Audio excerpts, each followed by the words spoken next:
Last night, at around 3:30 a.m., a series of powerful explosions disrupted the quiet over the Russian border city of Belgorod, illuminating the night sky. Within minutes, local residents began circulating reports and videos that appeared to show fireballs ascending over an industrial zone, followed by secondary detonations that reportedly continued for nearly half an hour.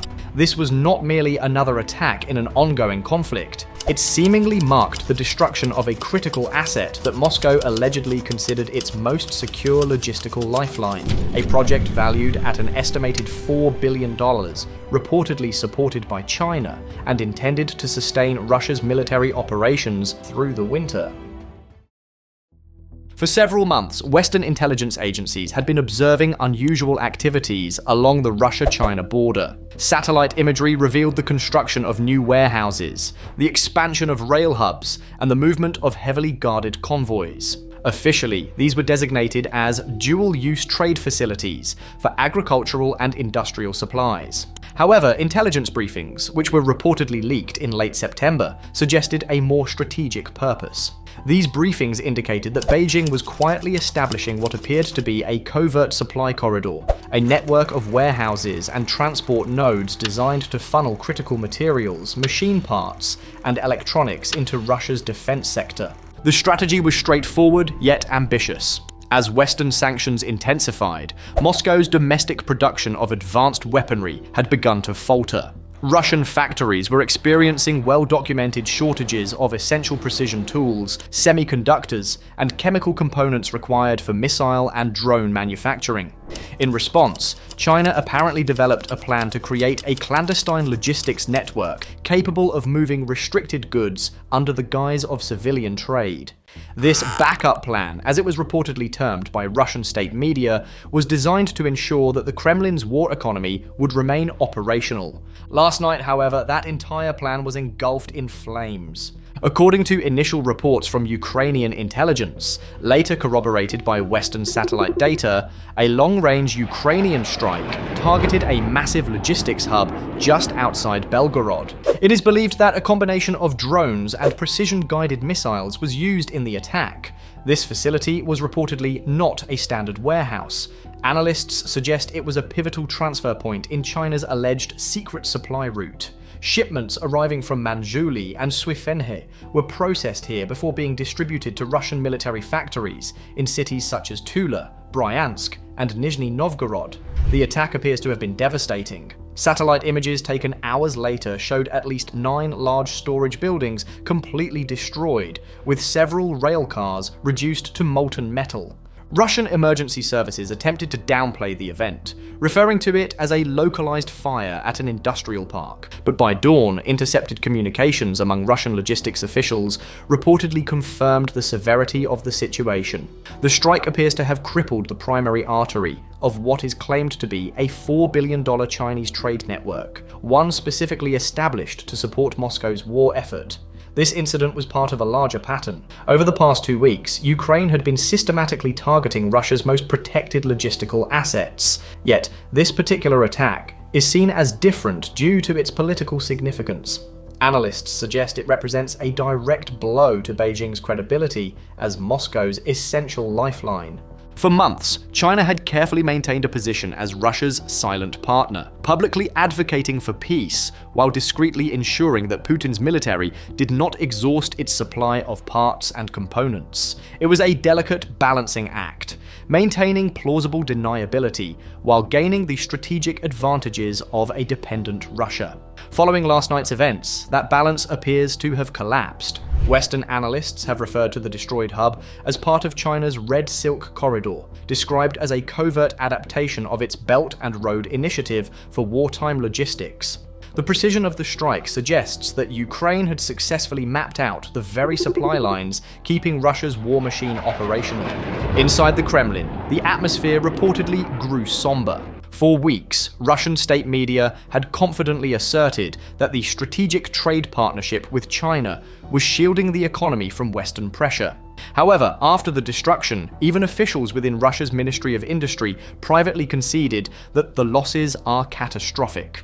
China's reaction was measured. Its foreign ministry issued a cautiously worded statement expressing concern over reports of attacks on civilian trade infrastructure and urging restraint by all parties. The statement was notable for its omissions. It did not mention Russia, directly condemn Ukraine, or offer any promise of reconstruction. In diplomatic circles, this perceived silence was interpreted as highly meaningful. Beijing now finds itself in a challenging position. Abandoning Moscow seems unlikely after months of signaling support for its strategic partner. Conversely, being openly associated with a destroyed illegal trade network could trigger severe Western retaliation, including potential sanctions against Chinese financial institutions and shipping companies involved. For Putin, this is a significant setback. The Belgorod hub was reportedly the cornerstone of a strategy to outlast Western pressure.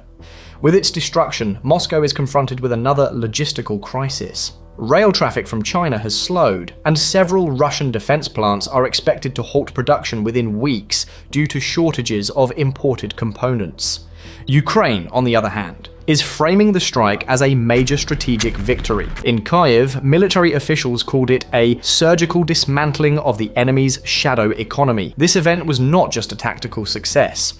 It was a geopolitical development that exposed the vulnerabilities of Moscow's wartime economy and the perceived limits of China's support. Behind closed doors in the Kremlin, a critical question was likely debated. How did Ukraine acquire such precise information? The answer may reside in the sophisticated network of digital surveillance and human intelligence that Kyiv has developed. Ukraine's intelligence services have become adept at tracking cross-border trade, reportedly using satellite data and hacked customs records, giving them real-time access to shipping manifests and rail schedules. The destruction of this facility seemingly delivers a clear message to Moscow. Not even its most clandestine partnerships are secure. For China, the timing is particularly poor.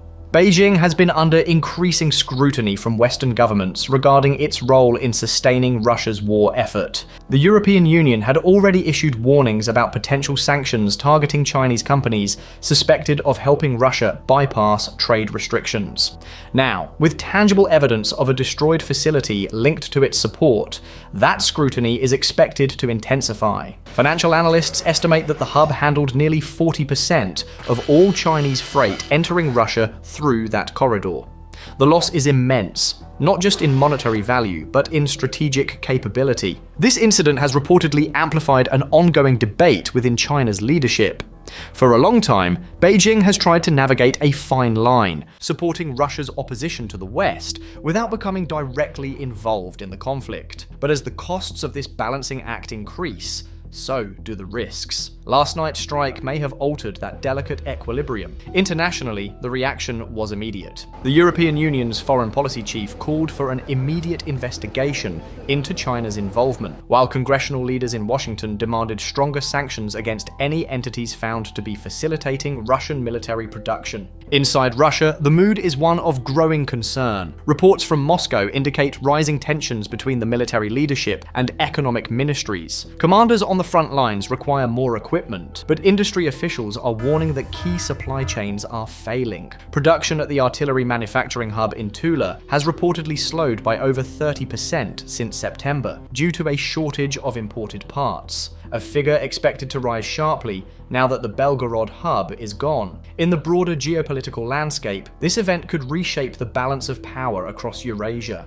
The myth of an invincible Sino-Russian economic alliance appears to have been fractured. Strategically, the strike highlights an evolution in Ukraine's approach to the war. The conflict is no longer confined to territorial battles. It has become a contest of supply chains, intelligence, and global influence. By targeting the Belgorod hub, Ukraine disrupted an entire ecosystem connecting Chinese factories to Russian weapons plants. It was a strike not on soldiers, but on the systems that sustain Moscow's military. The message to the world is clear. This war is being fought across borders, trade routes, and digital networks. As the last flames in Belgorod were extinguished, the full impact of the event became apparent. What seemed like a localized strike was, in fact, a significant geopolitical event. In a single night, Ukraine had not only destroyed a reported $4 billion lifeline, but had also dismantled what is argued to be a crucial pillar of Russia's war economy. The consequences are immediate and severe for Russia. Intelligence reports suggest that over 60% of the imported components for its missile and drone production